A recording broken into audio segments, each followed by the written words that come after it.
So now we are officially recording. We are officially starting. This is the Monday, 3/20/2023. It is the first day, excuse me, the second week of critical thinking. We have 21 students in the chat or on the meeting. So this is one of the larger ones I've ever had. I appreciate everyone for showing up. Mark, good seeing you. At least we got a couple of males in here besides me, so I won't get completely overrun. But so anybody have any questions or concerns or anything from last week or anything we've done so far? Everyone's good? All right, we're going to get started then. So this is critical thinking. And we have a lot of stuff we can talk about. The first one is I would like to go to and just touch real quickly on discussion 2.1. Now remember, discussions are due, the original post is due on Wednesdays. The peer replies are due on Sundays. There should be 2 of them. And so if you are one of the people who do not have a grade for last week's discussion, go back and catch that up, please. That is worth 25% of your grade. I know every week I harp on it over and over and over, but just a few points on your discussions can mean, life or death at the end of the class. So it's really important you get those done. So let's talk about the second one though, and I will share my screen here. Maybe. Don't want anybody's personal information up here.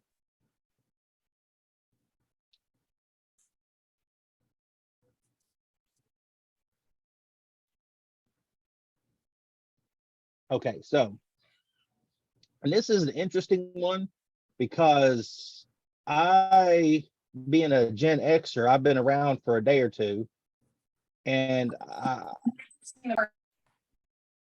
Michaela's here. Is that an extra person? Yep. Michaela, don't let me forget to write you down here in a moment. Hold on it.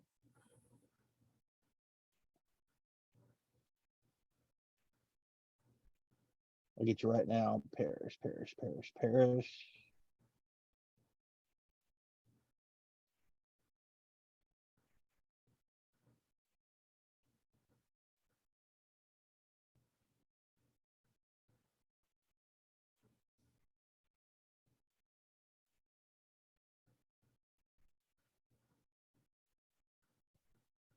All right. So everybody should be able to see my screen right now. Part of this is, it says review the following passages which illustrate various judgments. For each passage, identify the evaluative criteria on which the judgments are based, describe the reasons or evidence the author uses to support the criteria, and explain whether you agree or disagree with the judgments and give you rationale. And this is on food, right? First one is one widely held misconception concerning pizza should be laid to rest. Although it may be characterized as fast food, pizza is not junk food, especially when it is made from fresh ingredients. Pizza fulfills our basic nutritional requirements. The crust provides carbohydrates. From the cheese and meat or fish comes protein, and tomatoes, herbs, onions, and garlic supply vitamins and minerals. So do we all agree that pizza is the perfect food? I beg to differ, my guy. I'm not a big pizza fan, to be honest. So, I just don't like the greasiness of it. Well, that's the best part. I've been working in pizza for 4 years. My first job when I was 16 was at a Mazzio's Pizza. So yeah, I get that, but yeah, let's go to the second one. I figure everybody would have an opinion on pizza. Actually, what's really cool though is you buy the crust and you buy all the toppings, and when you have kids, you let them make their own pizza and you throw it in the oven, and you're a hero, especially during sleepovers. So it's the old. Okay, let us return to the question of food. Responsible people who talk about food, growing it, report that before the end of the year, millions of people estimated not starve to death. 500 million deaths by starvation is not uncommon. Is not an uncommon estimate. Even though the United States has done more than any other nation to feed the hungry, our relative affluence makes us morally vulnerable in the eyes of other nations and in our own eyes. Garrett Hardin, who has argued for a lifeboat ethic of survival, if you take all the passengers aboard, everybody drowns, admits that the decision not to feed all the hungry requires of us a very hard psychological adjustment. Indeed, it would. It has been estimated that the 3.5 million tons of fertilizer spread on American golf courses and lawns could provide up to 30 million tons of food in overseas agricultural production. The nightmarish thought intrudes itself: if we as a nation allow people to starve while we could, through some sacrifice, make more food available to them, what hope can any person have for the future of international relations? If we cannot agree on the most basic of values, feed the hungry, what hopes for the future can we entertain? So, anybody want to help me out with that? That was a mouthful. So what they're saying is that if we don't, they use fertilizer to spread on golf courses, and if we took that money and turned it around to feed people, we could feed people. Is that what they're saying? Yes. Okay, well. But is world hunger really a problem? Well, I mean, I know it's a problem, but is it a problem with lack of food? Do we not grow enough? I feel like we probably do. Or is it with a problem getting the food to the right people? But I mean, we have to understand that we have people here in America that are hungry and starving, much less the other side of the world. Right. I mean, why don't we start with us first, and then, but that's obviously not what they're saying. They want us to use the money that we use for stuff, I guess, it's not necessary. Well, I would like to express my opinion that golf is 100% necessary. So of course we need to fertilize it. Yeah, we need lots of fertilizer. But I mean, you can't help what other people use their money for. I mean, so you're saying it's not a problem with availability, it's a problem of people choosing food over what?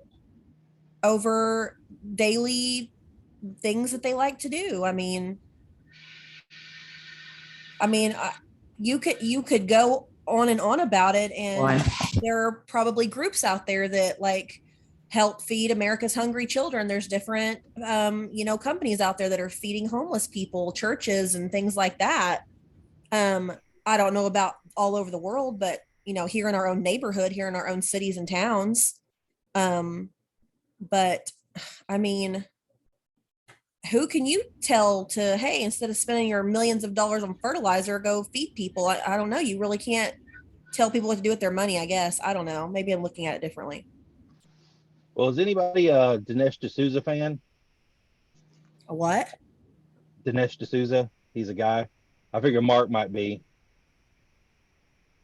But okay, well, he's an immigrant from India. He's another divisive figure, really political. But he had some. He was listening to some of his debates. Yeah. But one of the stories he tells is some of his people he knew from India were really trying to immigrate to America. And when he asked them, the story goes, when he asked them, why do you want to immigrate to America? He says, because I want to go to a country where even the poor people are fat. So, which kind of explains it all, right? So at least in America, there's not a lack of availability of food, right? Here's a good example. I have a good example. I have a friend right now who works overseas in another country, and he will wake up he only goes over there every couple of months, and he does construction work for companies that are over there digging for gold and diamonds and stuff. It's a real thing. And so when he's over there, sometimes he'll FaceTime me and they'll be like kids and stuff, and he'll be giving them, bread and stuff that I guess they normally couldn't buy because their parents don't have the money. I mean, these are poor towns overseas. And I remember one time I was talking to him about it and I was like, do they not have the needs to like be able to buy their bread and stuff in their own cities? I think it might have been in Africa. And he was like, no, because I mean, they only have very little over here. And as an American, he has the currency over there compared to ours is a lot more. Our $1 is like $50 over there, something stupid. So anyways, I was like, do they not have farms and food growing and stuff like that? He goes, they do, but the president over there, I guess just doesn't, I don't remember where it was exactly, but I don't know. I mean, I think that people have the means to be able to feed themselves and stuff in other countries and stuff, but maybe the people that run the country don't care and they don't give them the money to do it. Well, and many times we've seen this in African countries and in places like Haiti and in other places when we send over large amounts of food and water, the territorial warlords and other people like that would take the supplies for themselves.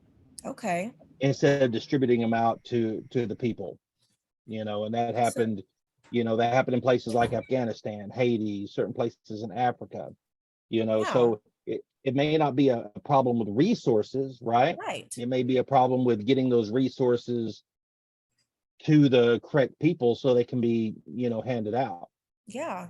So, I mean, they could be starving over there because of their own government. You know what I mean? Right. And many of them are. I mean, there is a poverty issue. I mean, when we talk about privilege, the first privilege you have is, the country you're born in, right? Because being born in America makes you in the top 1% economically over the rest of the world.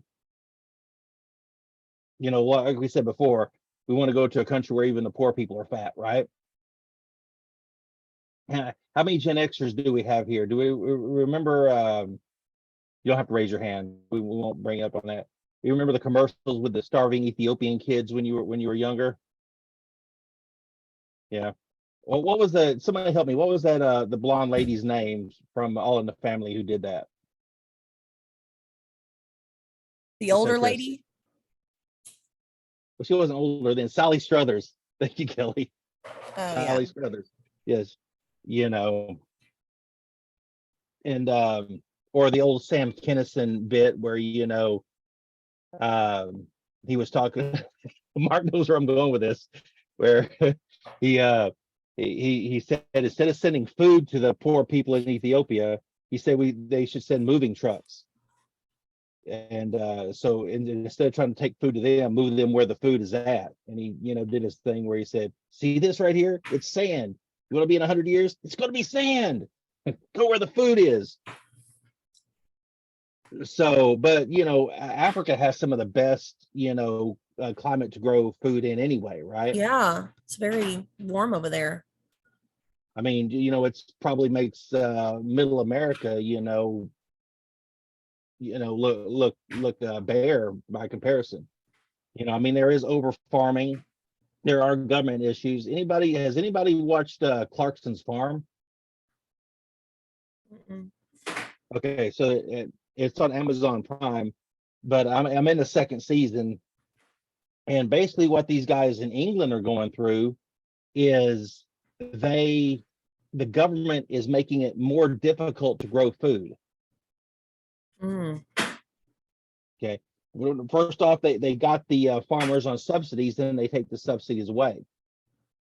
Then they tell them to diversify, but then they don't allow them to give them the permission to diversify.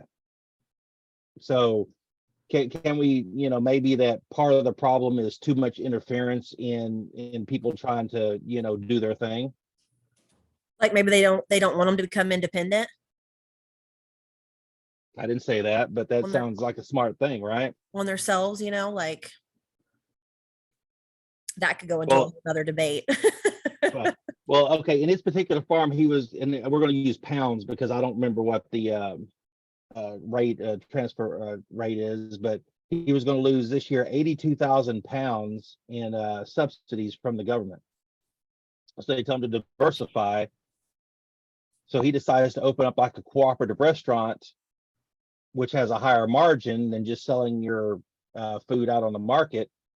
And so the local government put the kibosh on him being able to open up a cooperative restaurant. So, and then, or one of the other ones, which is the people who have cattle, whether it's for beef or dairy or whatever. Back in the 80s, the badgers were a protected species. They still are. Well, now they've been protected to the point where they're back up to population, but now they're super protected. And they also carry tuberculosis, which they give to the cows. And if your cows get tuberculosis, they have to get put down and your farm closes down. So one lady we saw, they had 120 cows over the last couple of years. They've lost 60 of those, right, in the dairy farm. So without, but it's illegal to catch, trap, injure, or kill badgers. Oh. So what are you left doing, right? So is there some sort of red tape? And actually, okay, I want to go back to something Ashley said. She loves pizza. If you cook it from scratch, it shouldn't be greasy. But okay, I'm not a big pizza guy, but does anybody ever go to Sam's and get that big greasy slice of pizza that is so yummy? Yeah.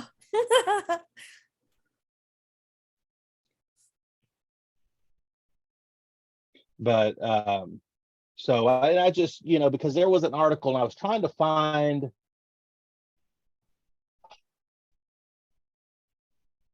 because Earth Day started back in the 70s or 80s, and there was a prediction that people were going to begin to starve because the Earth could not feed over 6 billion people at the time, because we weren't there yet. We're at what, 7 or 8 now? And then they were telling us at that point that you could not feed a population of 7 billion, that people would have to start dying and starving. And I'm assuming they didn't take into account, the technology that would allow that to happen. But so, and that goes along with we got a lot of younger people in here. So how many people have an opinion on climate change? Well, maybe I can stir that one up.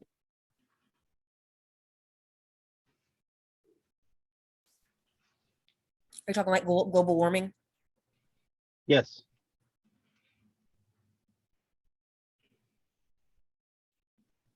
I can't get anybody. I got 21 people in here and I can't get anybody to bite on that one. I will admit I don't know too much on the topic. I haven't done enough research on climate change, so I don't really have enough to form an opinion. Okay, that's fair. That's fair. How about I throw out there that climate change is not a problem and carbon dioxide is not a pollutant.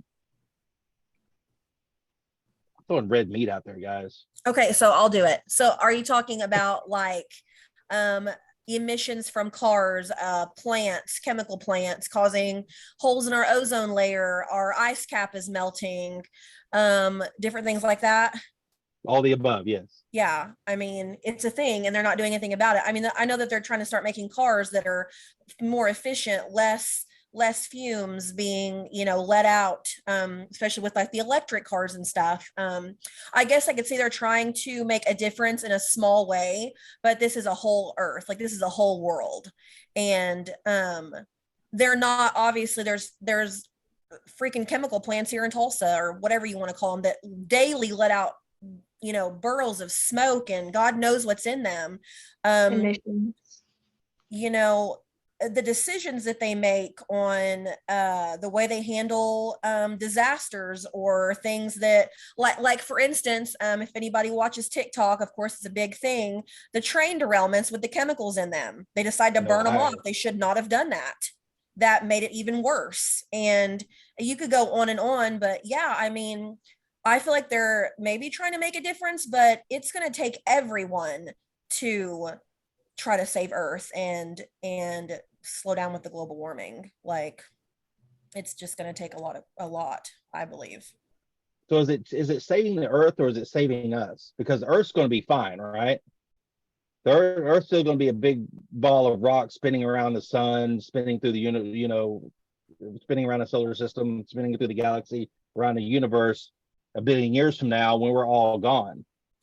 So it's not really the Earth we're out to save. Earth. Yeah, it's us. Yeah, to be able to sustain. Yeah, I can get what you're saying. I have also heard the argument that just over time, if you look on a wide enough scale, that the trends of the heat and the just temperature rising and dropping is just a regular trend, that the cycle that the planet's just gone through over time. And that also with all the extra CO2, though, we've also got a lot more plant life since the plants all live off of that certain areas of the world have become far more lush than they previously have been thousands or million years ago. And I believe we look back and he comes on to a point that there were millions of years ago that there was a lot more CO2 in the environment than there is now. And that was due to natural reasons, right? The Earth was still, certain things are still forming, tectonic plates, volcanoes were still spouting up, on a regular basis, making islands, making, entire continents were moving. Those things happen. So, there was a lot more CO2. We had an ice age, right? Yeah. So We had confused. I'm confused what emissions has to do with the argument of tearing up golf courses to feed the world overseas. I think we kind of did a big leap. This is what we did, Kelly. Okay, I'm just checking. We leaped over that. We kind of made a 180. It's Lorraine's fault. It is. I'll just blame it on me. Fault. Blame it on me. And plus, I said, golf courses are sacrosanct. I would starve millions of people to protect golf courses. Exactly. That's exactly what he's saying. You heard him say it. Okay. Yes. So, Golf courses are a necessity. I don't disagree. It's all right, Steve. Come on, man. Actually, for my paper, I give fact towards the reasoning behind the benefit of having golf courses in the United States. So I don't not disagree, but I got lost in your little item. I don't know. Well, In the little leap.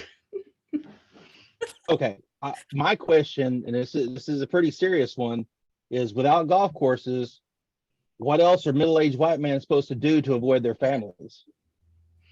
that's just really sad. You haven't met my family. So You deep, but too deep. This is great. But anyway, no, I have a great family. I don't care what they say about me. So, but no, I mean, it's not a matter of, I don't think, land mass. I think there's plenty of farmable land still left on the world. Even in the United States, we have so many millions and millions and millions of acres of land that can still be used, right? I mean, if you look at states like North Dakota, anybody ever been to North Dakota? The summers are beautiful, all 6 weeks of them. I've been to Arkansas and Dallas and It's exactly like North Denver. Dakota. I've been to Denver. I've been up in the mountains. Denver's nice, yeah. Well, North Dakota, the entire state of North Dakota has the population of the city of Tulsa proper. And it's actually it's 100 miles between city centers, large cities. So, and the way I always say it was 100 miles between Walmarts.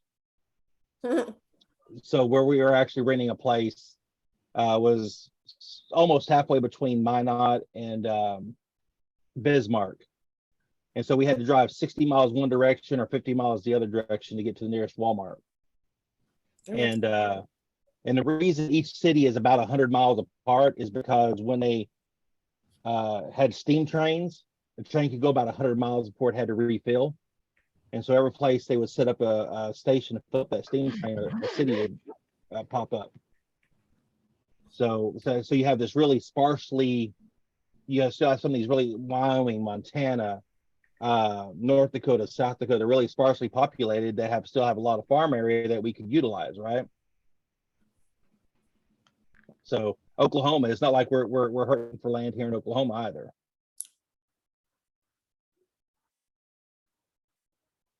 So I don't think it's a matter of, where do we not have enough land? No, we can have farms and golf courses, Kelly. Now he's going back on what he said. Well, no. Golf courses are a necessity, and if I had to have the choice, yes, I would destroy millions of people's lives in order for me to be able to tee off at 9 in the morning. So I'm being sarcastic. I really wouldn't do that. People look horrified.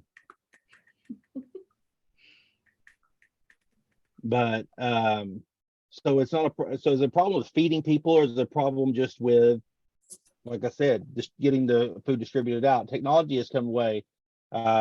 Genetically modified organisms, right? A lot of stuff are GMOs.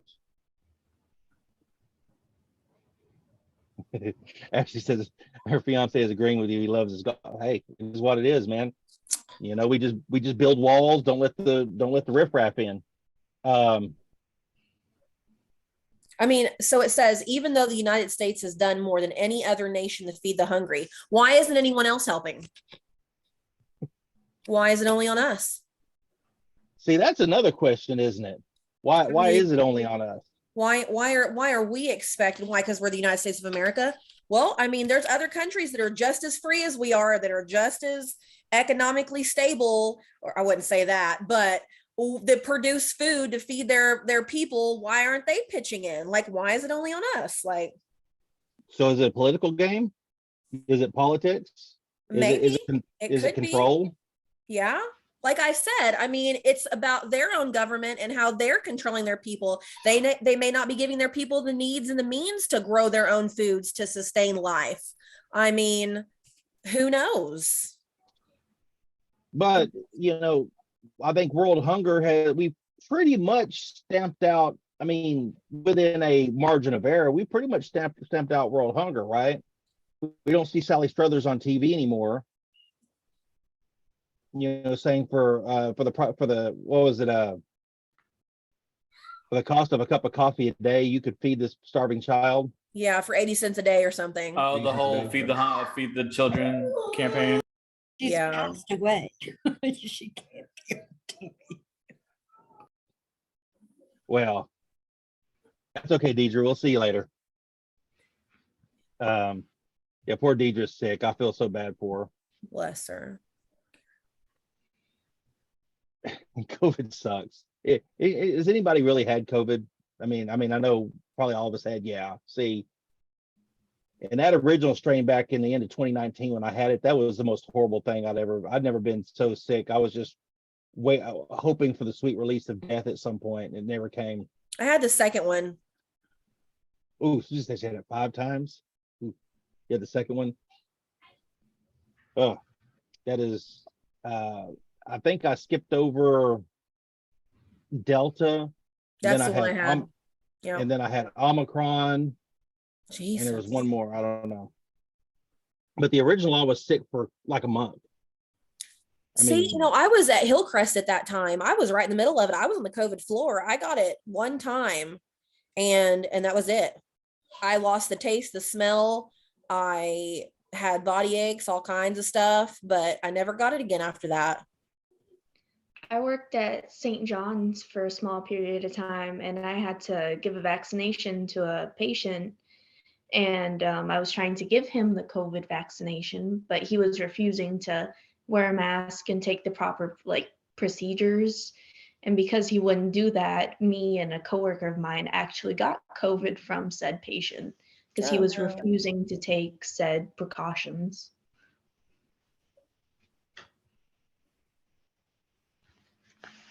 Now, now we're seeing and have some little conversation about COVID. Aren't we seeing now that they're saying that masking was not what they said it should have been? That masking was not really helping. Yeah. I think honestly, it was worse for us. That's just my opinion. I think wearing a mask during my 12-hour shift, days and days in a row, did nothing for my immune system, my well-being. I mean, I feel like it just was germs constantly, always in your mask, you're breathing it in, it was just a lot. I felt like I had a whole lot more allergies and weird things happen while I had to wear a mask than not wearing one now, which our mask mandate is over pretty much. So, well, I think they all now agree that the cloth masks were just completely dumb, right? Ridiculous. Yeah. The microorganisms, the spores, the whatever, that's in the air that, would get while you were breathing. I mean, it can go through a mask. I mean, other people probably don't believe me. It's just what I believe. I mean, I got it. I was wearing a mask. So, and I was wearing N95 and the little plastic thing and goggles. I mean, we had the whole shebang going on and I still got it. So I don't know. And they're also saying now that natural immunity is just as good, if not better, than the shot. Yep. So, so what do? We masked everybody up. We shut down our entire economy. We took our children out of school when children were the least affected, right? Yeah. I believe, and it's been a long time since I actually looked at the stats. It's probably been a year or so. But as of probably a year or about a year ago, would anybody like to know the number of people under 18 who died of COVID in Oklahoma? Anyone like to know what that number would be? I take guesses.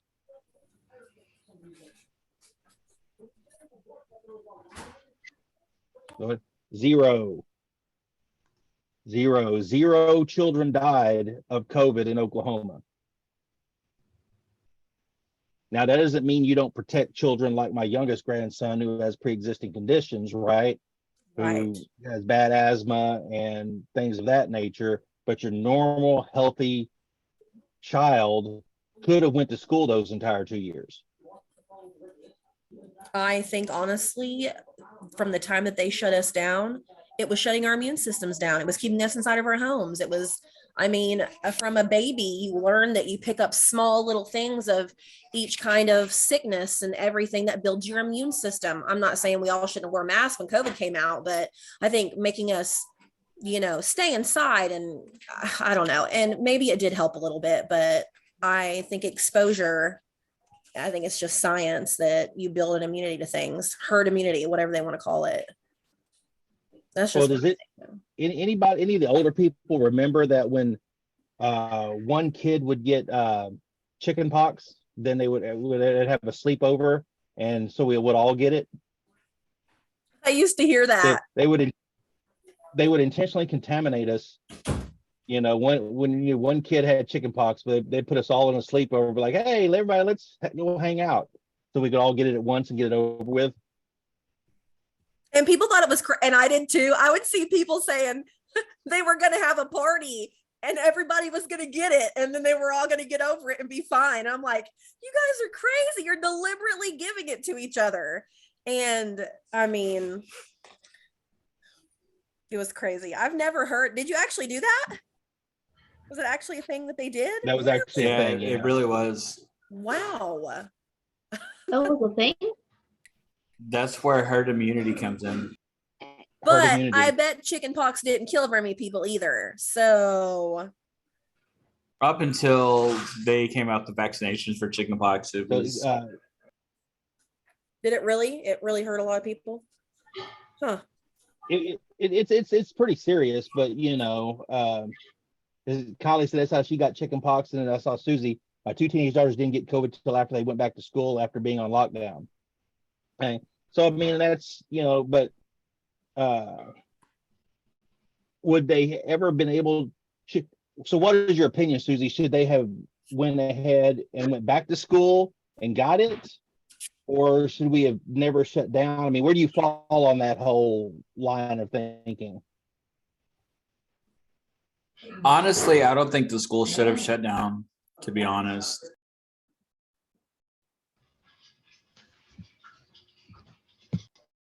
My internet connection is really crappy tonight.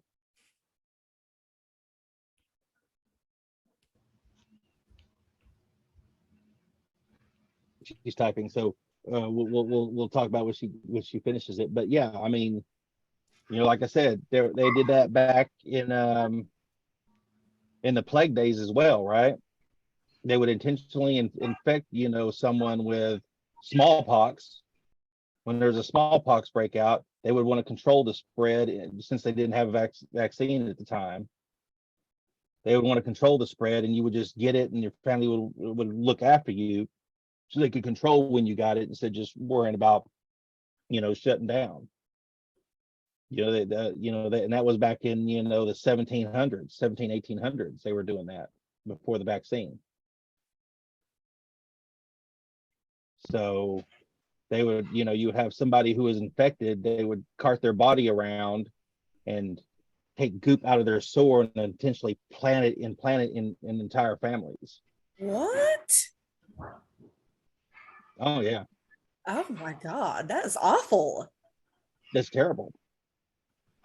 Jesus. But you want to control the infection, right? And if you had no other means except either getting it by surprise or controlling it, and it was smallpox, it was, very, very contagious, what would you do? Yeah. I mean, you want, I guess, best way is to control it, or get cowpox. Everybody remember that they noticed that milkmaids were not getting smallpox. Okay, I'm gonna get, but Susie finally came up here. Well, I don't think they should have shut down, because a lot of the students didn't get sick till they went back to school. They had more kids miss school when they opened the school back up. Okay, so we should just let it run its course. And like I said, who should we have been protecting in the beginning? People with pre-existing conditions. The elderly. Yep. Most of the people who passed away were, in their 60s and 70s, right? Yep. And as you got younger, there was a deliberate decline in, the rate of mortality. And like I said, and I was in my 40s then, late 40s, let's say, but I was still in my 40s, and I got super sick in the end of 2019. I mean, bad sick. I've never been that sick. But, being a fairly healthy guy, I survived.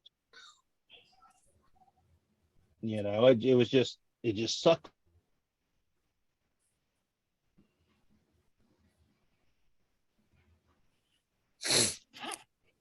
Okay, I think we're having internet issues. Okay, so I am going to see, since I can't get anybody really riled up over COVID, over climate change, over feeding the homeless. Oh God. I'm giving up.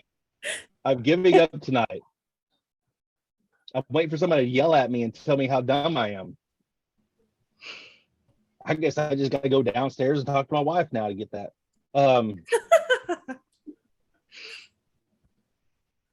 So does anybody have anything to add, or questions or concerns or anything else when before we get done with this class tonight? I have a question. Yes, ma'am. Okay, so on assignment, I'm sorry, was somebody else talking? I think you're good. Okay, on the discussion 2.1, on the number 2, review the passages and illustrate various judgments. The number 1, identify the evaluative criteria on which the judgments are based. What exactly does that mean? Okay, so let me read that again. Make sure I tell you correctly. Where are we at here? 2.1, right? And don't forget, if you haven't done 1.1, let's hop on that and get that one done. Okay, describe the reason. Okay, identify the evaluative criteria on which the judgments are based. So what evaluative criteria just means what reasoning are they using to make those judgments. Okay. It's just fancy way of saying what reasons are they using, what is their reasoning behind making those judgments. You know, like the one on the pizza, you know, they said, well, you know, you've got wheat flour and for your carbohydrates in your sauce, you've got your tomatoes and your garlic and your peppers and onions and whatever else for your vegetables, and then you've got your meat proteins. Okay. So that that's their reasoning behind that. I don't know if I agree or disagree, you know, I mean, but I think here's one that may kick people into overdrive is, do you ever remember the food pyramid? Oh yeah. Yeah, I remember the food pyramid where they have, and that was actually not based on any real science. So if you ever want to look something up, that was not actually based on any real science. That was actually the agricultural community pushing grains and everything else and dairy on people. So and that may be our diets. If you look around, we have I'm thinking of pandemics in America of obesity, right? I mean, we're not talking about just hefty people. We're talking about, you know, really an epidemic of obese people. Brady says hates the food pyramid. And that's because I think we've got a lot of it backwards. We've got a lot of our diet and nutrition advice has gone backwards, as well as, you know, a lot of the food we eat is just unhealthy. It's quick, it's easy, you know, grabbing some chips, grabbing cereal, grabbing, you know, Lots McDonald's. of preservatives. Oh yeah. Yeah. So yeah, and because one of the worst things we have now is adult onset type 2 diabetes, right? It's a real problem in America. It is a real problem with older people becoming diabetics, and it's, I will say, probably 98% diet and exercise related. On the assignment, can we answer the questions or arguments one, then argument two, or however you want to do it is fine, Kelly. I'll take whatever. Have a good night. Get the kid to bed, Donald. But anyway, all right. Well, like I said, I wasn't going to try to stir anything up, but like I said, if anybody has any questions or anything, let me know. Otherwise, I'm going to go ahead and discontinue recording. And I will